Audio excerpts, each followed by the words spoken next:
Democratic, changing over from Republican. Kentucky went Republican again. Tennessee went Republican again. Arkansas remained Democratic. Texas switched from Republican back to Democratic. Louisiana switched from Republican back to Democratic. Mississippi provided a question mark that still might prove of considerable importance, elected 8 unpledged electors. Alabama remained Democratic. Florida remained Republican. Georgia remained Democratic. South Carolina went Democratic. They had felt sure it would go Republican. North Carolina, considered doubtful, went Democratic.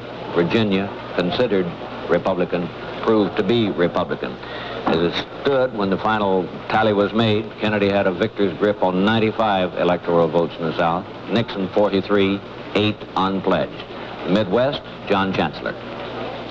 The Middle West this morning is a story of some Nixon victories and 2 of the closest presidential contests we've seen unfold in many years. Let's have a look at the board. In Ohio, the failure of the Democratic organization in the cities, plus a large, enthusiastic Republican farm vote, gave the state to Nixon. In Michigan, taken by Kennedy despite a lower than expected city Democratic vote. Indiana, a big rural vote, put Nixon in, as you can see. In Illinois, still unfinished. Kennedy ahead 34,850 precincts in Illinois still out, 400 of them in Cook County, a half in Chicago and 1/2 in the suburbs. Very interesting fact that Frank Jordan and our counters in Chicago have been up all night and are still up. In Wisconsin, taken by Nixon with the help of Henry Cabot Lodge. Minnesota, the other seesaw, seesawing all night. The Democrats in St. Paul did their best, but the outstate vote cut down the lead. Now, 19,000 ahead for Kennedy, very small. Iowa, 2 Nixon and a Republican sweep.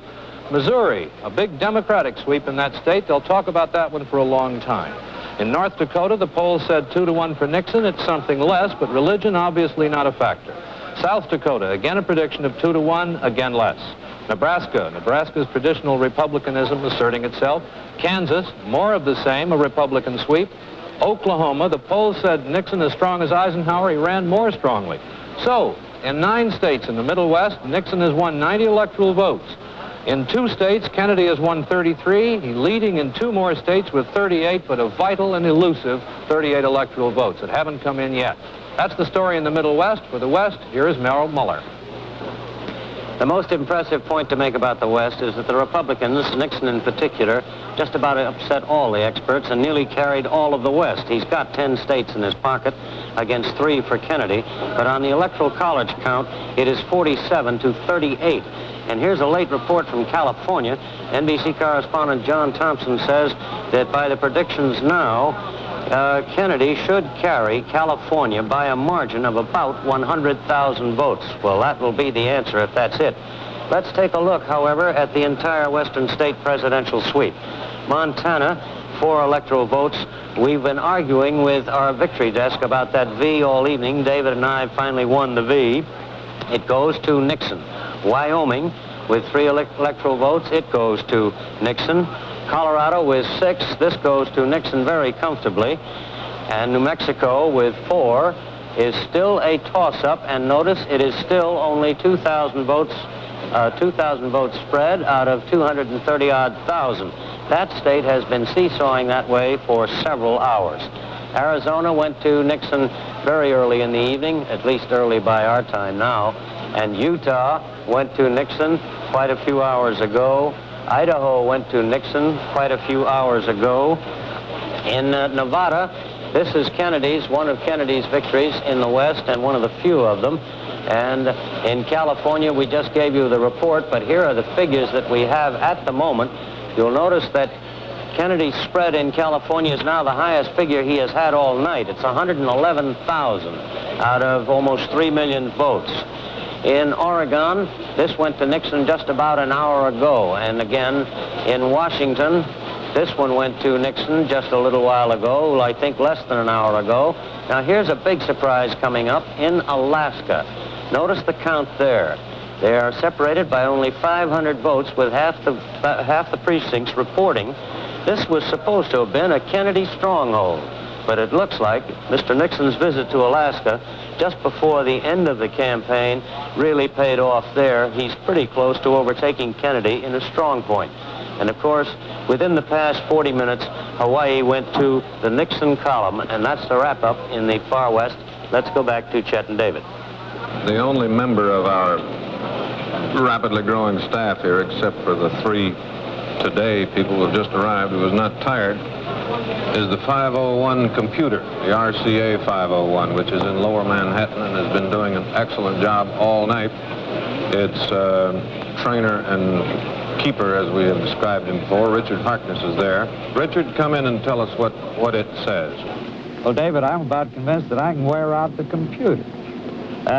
All night long, the RCA 501 computer has been making its electronic equations and projections. And although the official result is stalled with Senator Kennedy lacking those 5 electoral votes, well, the computer projects what the final result will actually be in the Electoral College. Now, at this hour, the projected electoral votes stand at Nixon 213, Kennedy 316. That's without those 8 Mississippi votes. So the computer estimates and insists that its estimate is correct, that the odds are 331 that Senator Kennedy will be our next president. Those, incidentally, are the maximum odds that the machine can give us.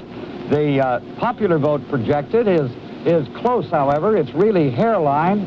It's Nixon 49.1%, Senator Kennedy barely polling a majority at 50.9%.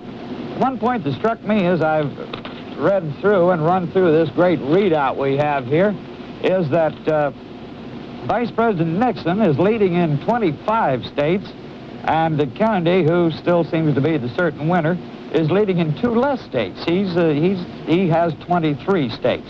That story, of course, is that Vice President Nixon has taken a lot of states with small electoral votes. Arizona 4, Colorado 6, Hawaii 3, Idaho 4, like that. And Senator Kennedy, of course, has piled up Massachusetts with 16, New Jersey 16, New York 45, Pennsylvania 32. That's where those 331-to-1 odds really come in the states which Senator Kennedy now has pretty safely in its bag, because the computer does not give a state either to Kennedy or to Nixon until there is at least an 80% probability of its going Democratic or going Republican. So the outcome of this election is quite certain this hour in the morning, but it is not official as yet. And of course, the RCA computer will be following through until it is official. Meanwhile, this is Richard Harkness with the RCA 501 computer in mid-Manhattan. At 7:19 a.m. Eastern Time, Senator Kennedy was elected President of the United States. The NBC Victory Desk has just given California to Kennedy, and that gives him the election. That's Red Muller sticking up the V.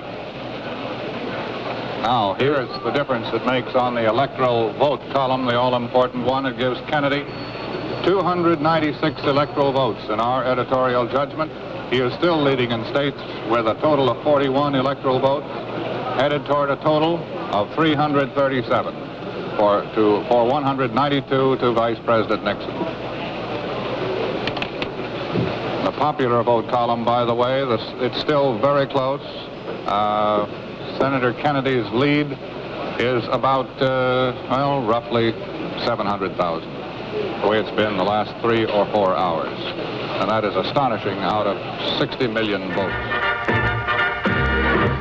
Now, this portion of Player Hunch is brought to you by the Colgate Palmolive Company, makers of new improved pink liquid. Here is an election bulletin from NBC News.